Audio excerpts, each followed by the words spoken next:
novel.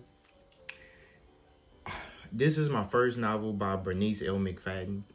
It follows a sex worker by the name of Sugar Lacey, and it details her journey from the time she was born. She was given up by her mother, and she never knew her father, and she has no recollection of who her mother is.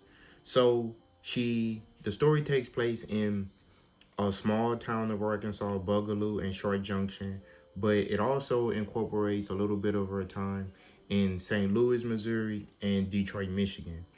So the story opens up with another family that will become important in the story, Pearl and Joe. So they are a married couple who live in Bugaloo, Arkansas. The story opens up with their daughter named Jude being found unalived, lifeless, and she has been viciously attacked and her sex organs has been removed from her. This tragic experience sets the tempo for the book. So it opens up with a bang, like, okay, a murder mystery, like who did the murder, right? Then as the story progressed, the killer is never found. Then it transitions into talking about Short Junction. So they open up about Bugaloo and then they talk about Short Junction, Arkansas. So in this part of Arkansas is where Sugar comes in. So it talks about her being given up by her parents and given to the people called the Lacys. The Lacys descend from the marriage between or the relationship between the white man and the slave woman, who the white man, when he passes, gives all of his property and his inheritance to his freed slave. And then as a result, this relationship is passed, the house is passed down from generation to the Lacys. Sugar, written by Bernice Mcfadden, is a thrilling, suspenseful, page turning read. Now, is one of the books that I picked up that has been out for a very long time. But one thing I like about reading older books that I would say is 20 years or older, is that one, they did not use artificial intelligence or the help of the internet to write these books. They wrote these books on their own accord for the most part. And even in fiction, all fiction contains some truth into it, right? So this book follows Sugar, and it opens up with the murder of Jude, who is the daughter of Pearl and Joe, who would later become very relevant in the story. So she's murdered. Her killer is never found. Pearl grows up in Bugaloo, and she is a 60-year-old woman who spent her whole existence following the traditions of her small town. She is considered traditional. She raised her kids. Her kids are grown now. One of her daughters, her only daughter, is passed away now, and she is depressed because someone murdered her daughter, and she never healed from that. 15 years go by, and her and her husband Joe still love each other, but they're living a routine, somewhat mundane existence where they just follow the traditions that they've been having, but the loss of their daughter has taken a lot of their relationships. So much so that they're not even intimate in bed for the last decade. So Sugar moves to town. When she moves to town, she is immediate. In comparison, Jude and Sugar are often compared to one another in the novel. Jude is the girl who passed away, but they always tell Sugar how much she looks like her. Pearl is interested in learning more about Sugar because she lives right next door to her. And then since all of the women in the town and the men in the town have some connections to Sugar because Sugar is a sex worker, all of the women are jealous of her and their men are soliciting her business. So as a result, Sugar is the talk of the town for the duration of the book. So Pearl And Pearl's friends, Faylene, Shirley, and Anna Lee, all in the novel, are constantly asking Pearl questions, especially Shirley, about Sugar. Faylene is her hairdresser. Sugar is like her nosy friend, and the other lady, Anna, is like the tag along.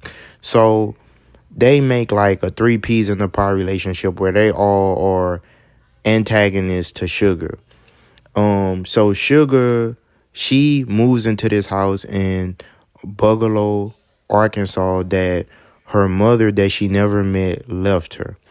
So she never met her mother.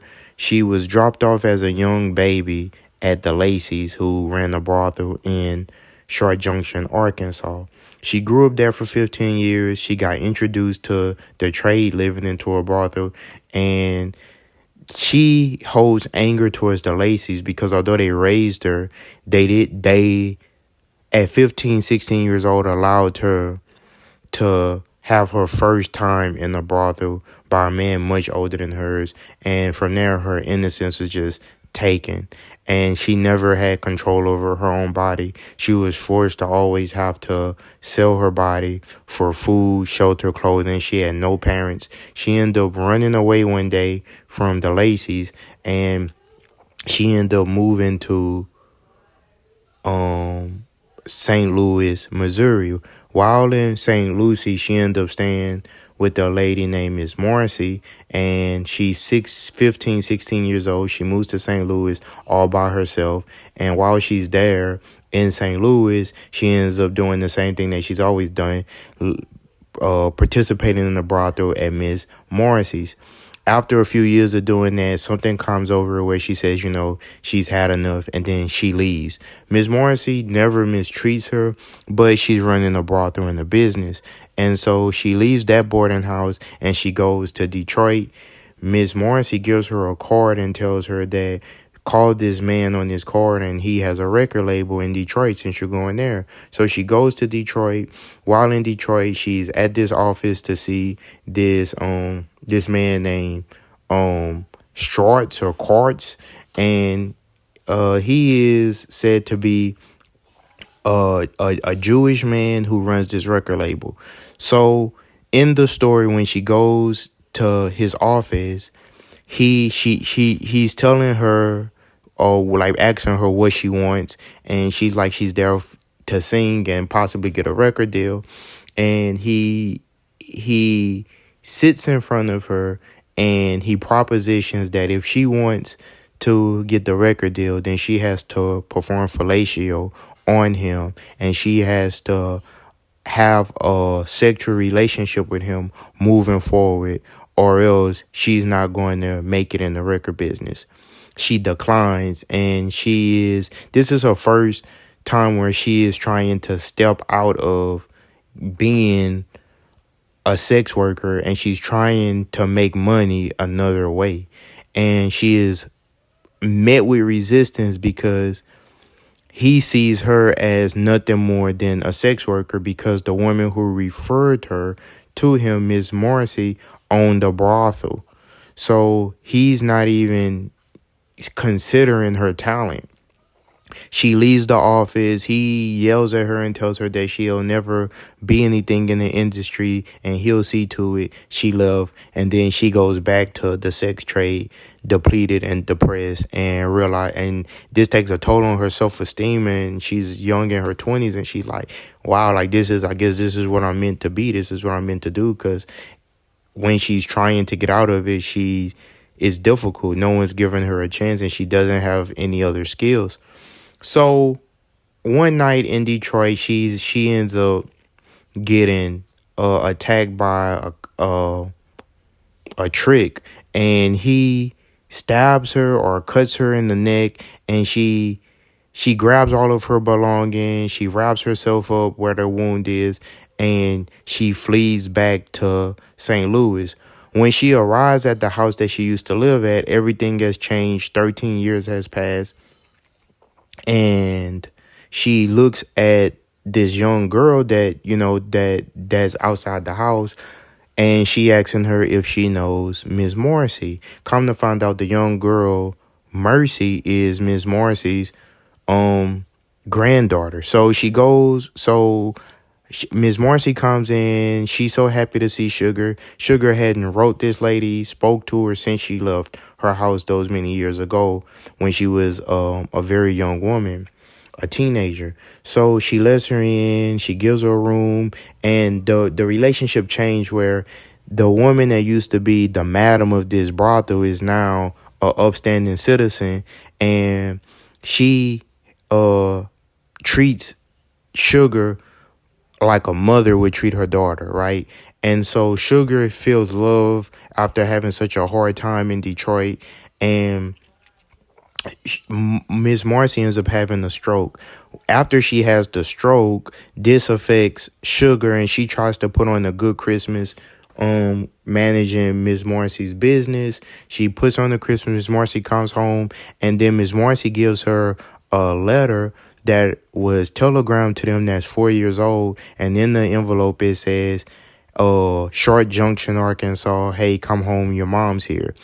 A mom that she never met. In comparison, Jude and Sugar are often compared to one another in the novel. Jude is the girl who passed away, but they always tell Sugar how much she looks like her. Pearl is interested in learning more about Sugar because she lives right next door to her, and then since all of the women in the town and the men in the town have some connections to Sugar because Sugar is a sex worker, all of the women are jealous of her and their men are soliciting her business. So as a result, Suge is the talk of the town for the duration of the book. So Pearl and Pearl's friends, Faylene, Shirley, and Anna Lee, all in the novel, are constantly asking Pearl questions, especially Shirley, about Sugar. Faylene is her hairdresser. Sugar is like her nosy friend, and the other lady, Anna, is like the tag along. So they make like a three peas in the pie relationship where they all are antagonists to Sugar. So Sugar, she moves into this house in Bugaloo, Arkansas, that her mother that she never met. So what really made the story get interesting outside of the tragedy of Jude is that we get to witness Pearl's and Sugar's relationship. So Pearl moves to Bugaloo, Arkansas, because she is moving into the house that her deceased mother, whom she never met, and she doesn't know her father, left her. So when she moves into this house, all eyes on her because she's a sex worker in a small town.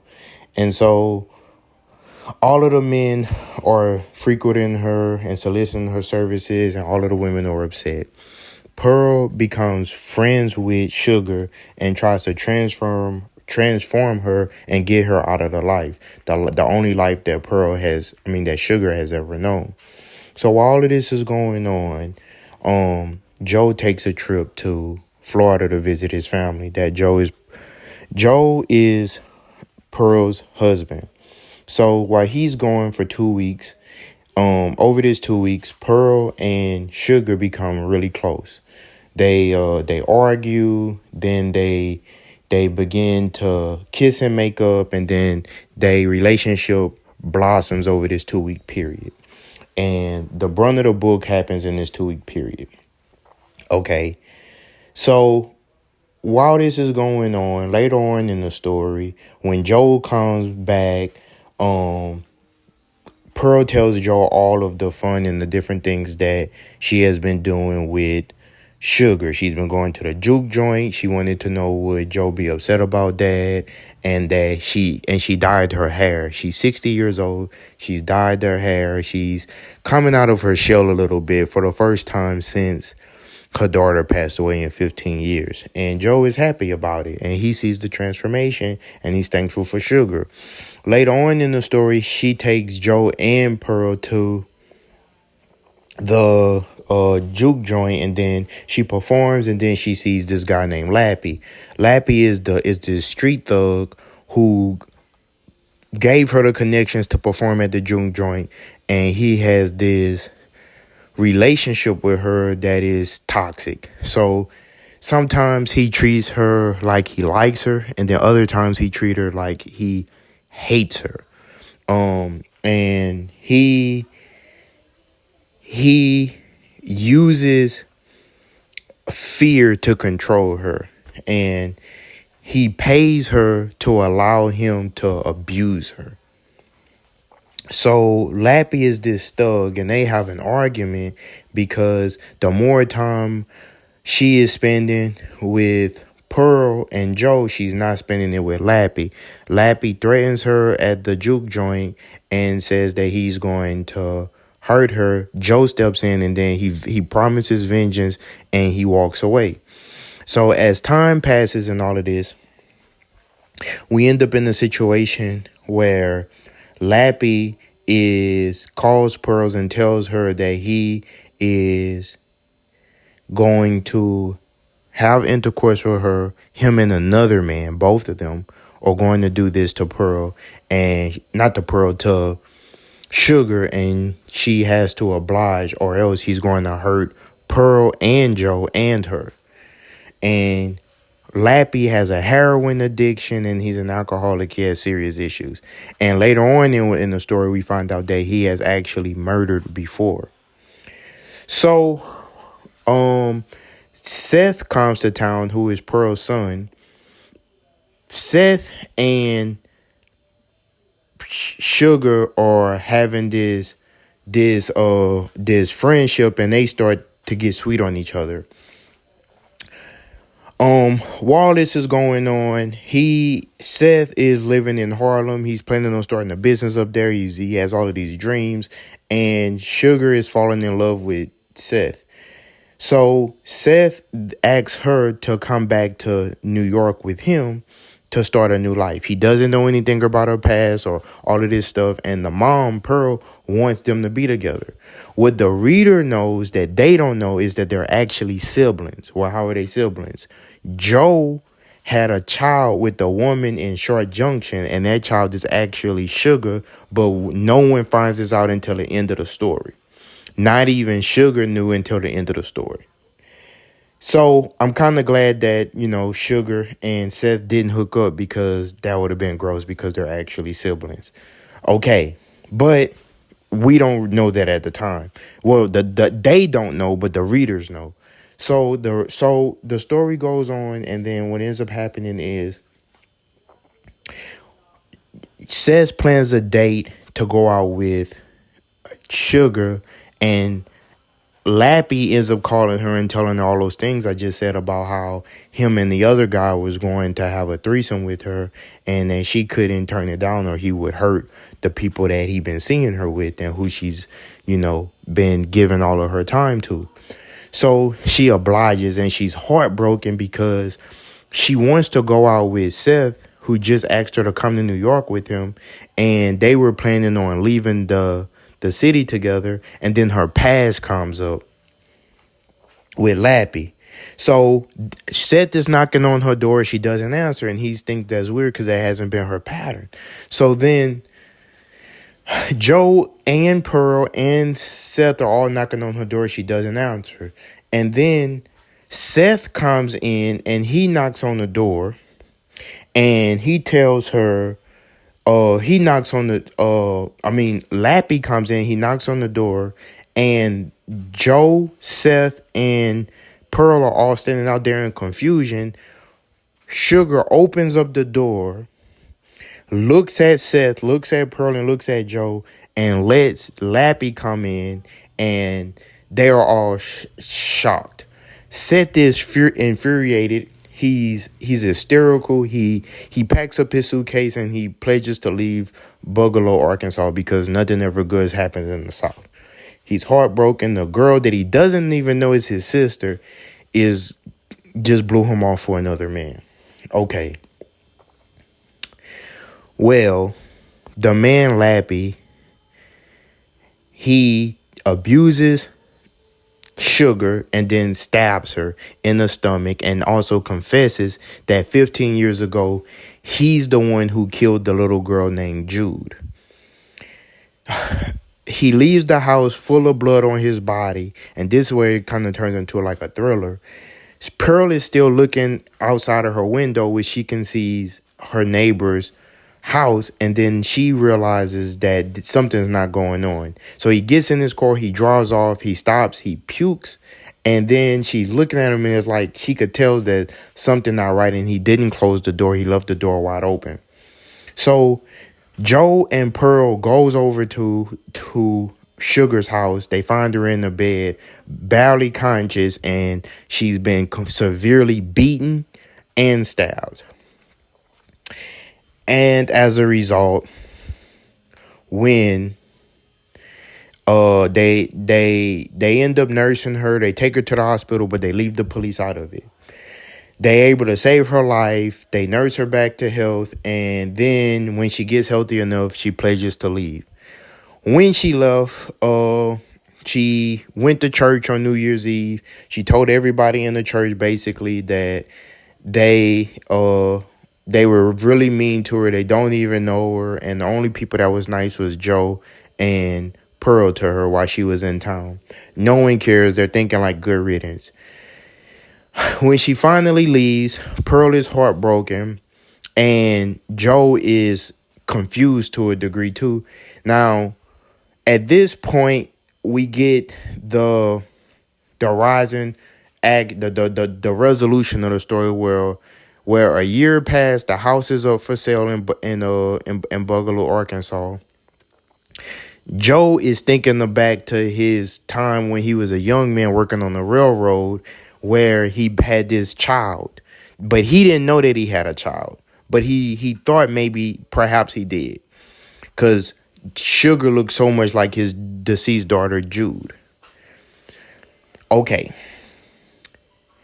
A realtor comes to his house and asks him for the key to the house next door, because they heard that he had the key and they're trying to sell a house. So they're showing Sugar's old house to a new couple, and inside the house is an old photograph, and the realtor gives it to Joe and says, "Hey, this look like you," and it's a picture with Birdie Mae and Joe from 1924, and that's how Joe knew that, okay, Sugar really was in fact his daughter. And then the book closes with Joe returning home and talking to his wife and tell him about the affair many years ago.